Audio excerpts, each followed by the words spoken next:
যে দর্শক শ্রোতা আসসালামু আলাইকুম, ধন্যবাদ নতুন একটি ভিডিওতে। তো আজ আমি 2024 সালে আমার জমিতে ভুট্টা লাগাবো। তো আমি ভুট্টার ক্ষেত্রে কি সার ব্যবহার করব বা কি সার আমি দিব, এই জন্য আমি আজকে ভিডিওটি তো মূলত দেখাচ্ছি। প্রথমে আমি কিন্তু জমিতে প্রায় 2 বিঘার উপরে হবে জমি, প্রায় জমিতে 2 থেকে 3 টন আমি কিন্তু অলরেডি গোবর দিয়ে রয়েছি। তো এখন আমি দেখাবো যে মাটির নিচে কোন সারগুলো ব্যবহার করব। তো প্রথমেই দেখাচ্ছে যে দেখতে পাচ্ছেন ড্যাপ, এই যে বিএডিসি, এই যে ড্যাপটা, এটা এখানে প্রায় দুই বস্তার মতো ড্যাপ রয়েছে। আমি যেহেতু 2 বিঘা জমির একটা করেছি, এই যে ড্যাপ বিএডিসি দেখতে পাচ্ছেন। তারপর এই যে দেখেন এটা হচ্ছে পটাশ, এটা বিঘাকে আপনারা 10-15 কেজি দিতে পারেন। তো আমি মূলত 10 কেজি দিব। তো তারপরে যেটা দেখাচ্ছি, ড্যাপ দিলে কিন্তু ইউরিয়া সারের প্রয়োজন হয় না, এটা আমরা জানি। তারপরেও আমি কিন্তু কিছু হালকা বিঘাকে 10 কেজি আমি ইউরিয়া কিন্তু দিচ্ছি একটু ভালো হওয়ার জন্য। তারপরে এই যে দেখতে পাচ্ছেন, এই যে এটা কি সালফেট, এটাও বিঘা 5 কেজি করে দিচ্ছি, এটি আর কি সালফেট।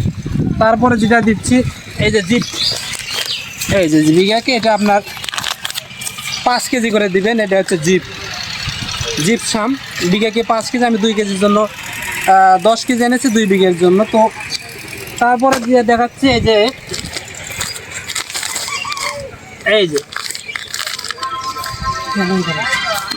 ড্রাইজিন 10 mg, এটা বিঘাকে 1 কেজি দেওয়া লাগে। এটা মূলত নিচে বিষাক্ত যে ক্ষতিকারক পোকা রয়েছে এগুলোর জন্য এগুলো ব্যবহার করা হয়। তো তারপর আমি এই যে দেখাচ্ছি, এই যে বোরাক দেখতে পাচ্ছেন, এই যে এটাও বিঘাকে 2 কেজি দেওয়া হচ্ছে। এই যে রোবট, এটাওকে বিঘাকে আমরা 1 কেজি করে দিচ্ছি, দেখতে পাচ্ছেন। তো প্রিয় দর্শক, আর বিশেষ করে আপনারা গোবরের যে ফামসগুলো এগুলো অধিক পরিমাণে দিবেন, এগুলো পাশাপাশি আর চাইলে কিন্তু কিছু ফসফেটও দিতে পারেন। তো ধন্যবাদ নতুন একটি ভিডিও দেখার জন্য। আর ভুট্টার সাথে যেটা মিক্সার করবেন, অর্থাৎ এই যে ভুট্টার প্যাকেটের সাথে, অর্থাৎ এই যে একটু জুম করে দেখান যে আমি আমার ভুট্টা যে মিক্সার করবো ভুট্টার জন্য এটা দিচ্ছি, অর্থাৎ ভুট্টার সাথে মিক্সার করে ভুট্টা লাগাতে হয়। তো আমি আমার জমিতে যেগুলো দিই এগুলো আমি আপনাদের সাথে শেয়ার করলাম। তো ধন্যবাদ ভিডিওটি দেখার জন্য। নিত্য নতুন ভিডিও দেখার জন্য অবশ্যই সুজন এগ্রো চ্যানেলের সাথে সংযুক্ত থাকবেন। আজ এই পর্যন্ত, আসসালামু আলাইকুম ওয়া রাহমাতুল্লাহি ওয়া বারাকাতুহু।